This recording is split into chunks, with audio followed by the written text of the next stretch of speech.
Hello everyone. In this week, we are going to learn that how your body responds to food. This is a very interesting topic and slightly complicated as well. I will be naming a few hormones, but the best part is that you will enjoy it. You will start to understand the mechanism in which our body responds. Such a beautiful mechanism that has been built by Mother Nature. And more than that, you will actually be able to imply what you learn, right? That's the best part. So let's deep dive straight right in, right? So the first thing that when you eat food, how does the body respond to that? Okay. So if you're able to see my screen, there's a 6-step process that happens. You eat food, your sugar levels go up, right? So whenever you're eating something, your sugar level will go up. Now, when your sugar level goes up, your body will respond to that. It would want to bring the level down. It would want to bring your sugar levels back to normal.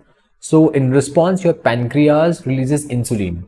So insulin is a hormone that is responsible for controlling sugar, right? So when your pancreas releases insulin, your insulin levels go up, right? Now when your insulin level goes up, it helps to bring your blood sugar level down. So when you eat, your blood sugar level goes up, pancreas releases insulin, insulin level goes up. When the insulin level goes up, your blood sugar level comes down. Very simple to understand. Now the next step, right? What happens to the sugar? Like how is that blood sugar level is coming down? What is insulin doing, right? So that excess sugar that was spiked up in your blood is converted into glycogen, and that glycogen is stored in your muscle cells and your liver. So liver is the one that stores glycogen, right? But your liver and your muscle, consider in your mind like a tank, right? That tank has a limited capacity, right? Every person's tank size is different. Now, when your body is producing more glycogen than it can store, then the production of fat happens. We call that process de novo lipogenesis. Don't get worried about the name. You just need to understand the process. So when the blood sugar level is coming down, your body is actually converting that sugar into glycogen. Glucose is converted into glycogen, and that glycogen is stored in your muscles and your liver, right? And when this tank of muscles and liver is full, the glycogen is actually converted into fat. So fundamentally what you can say, that excess glucose is being converted into fat, right? This is the process how this food that you're eating is actually being converted into fat. Now what I've explained, I'll just quickly play a video which will help you summarize the entire thing. Your body is made up of trillions of cells, and each one needs fuel in the form of a sugar called glucose to work. But to get it, your cells rely on a very important hormone called insulin. When you eat, your body turns the carbohydrates from your food into glucose, which is absorbed into your blood.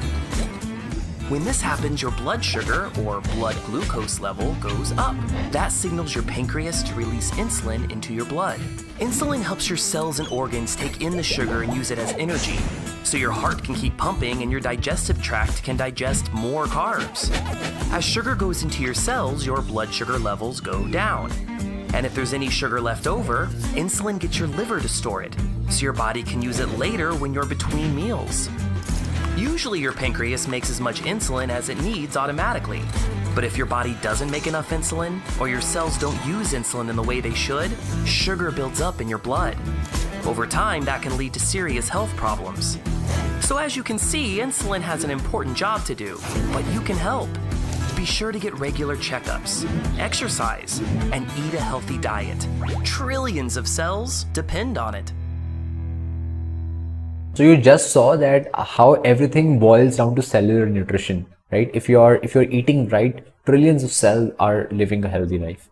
So slight deviation from the topic, but I hope that all of you got the basic concept of how your food that you're eating is converted into fat. Now let's understand how this fat is converted back into food, right? There's a beautiful mechanism in the body, right?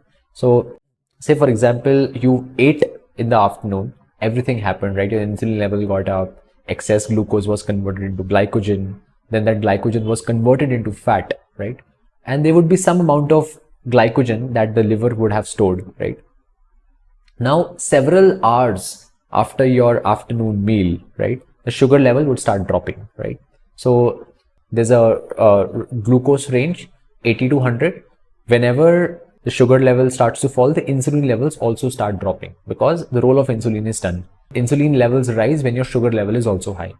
So when less glucose is available to your brains and muscle cells, liver again starts to break down the glycogen it had stored back into glucose. So liver has this uncanny ability to convert glucose into glycogen and glycogen back into glucose. Only liver is the only organ in the body that can do that. So whenever your blood sugar levels go down, liver will convert the stored glycogen back into glucose, right?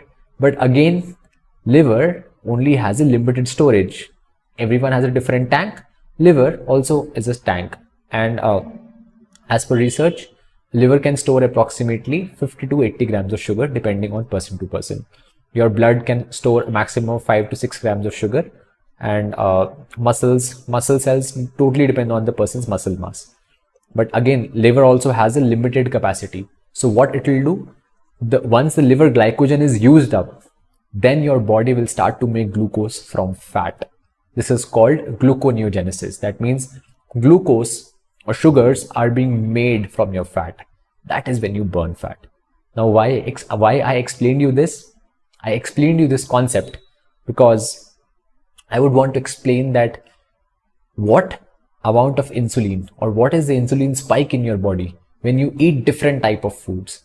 This graph is of utmost importance. Why do we tell you that you need to eat more fiber? Why fiber first? Why more fat and protein? Why is that? Because if you see the amount of insulin spike or the amount of blood sugar triggered, it is highest for carbohydrates, right? Within carbohydrates, there are two groups: high glycemic index carbohydrates, low glycemic index carbohydrates, or you can also categorize them as by their insulin index. Some carbohydrates which are high on sugars trigger a lot of insulin, whereas there are other carbohydrates that don't trigger that much insulin. For example, bread. Bread is made from refined grains. It absolutely shoots up your insulin levels. So you should absolutely avoid bread, right? On the contrary, if you take more of fats and proteins that are your eggs, paneer, chicken, these food items don't give that much insulin spike.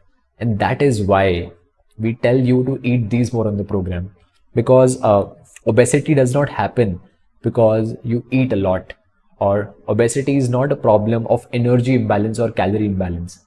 It is a problem of hormonal imbalance. So the people who are consuming foods that trigger a lot of insulin will store more fat in your body. The more insulin, the more fat it will store, right? So we would want to keep our insulin levels low.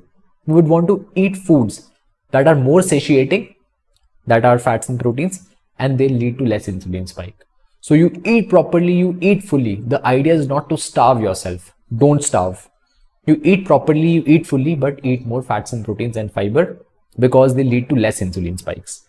This was the basic agenda that I wanted to cover in this week, that how your body is actually using the food that you eat. So every time you eat, your insulin level goes up, your body stores fat. Every time you fast, every time you give a break, your insulin level goes down and your body again converts the stored glycogen and fat as energy. And that is when you lose weight, and that is when you burn the fat. So here I have shown a diagram where there's a person who eats 3 meals in a day.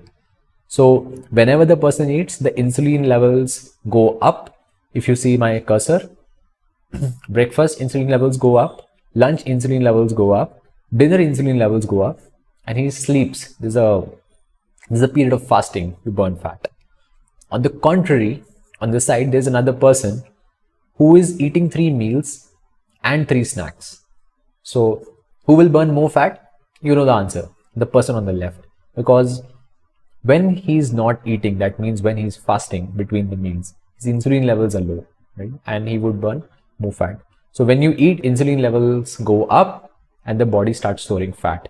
This is the one key learning that you need to have from this week's topic. Whenever you eat, your insulin levels go up and you start storing fat. When you eat more sugars, your insulin spikes are the maximum.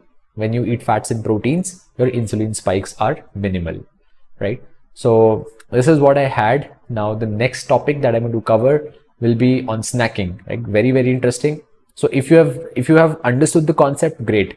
But if you feel that you would want to revise this, I would really recommend that you should see this video again, because this is very, very interesting. It's a very interesting concept. If you have a good grasp on it, you will not just be able to plan your meals better, but more than that, you will feel more empowered, right? And that's the goal. Get Bioma.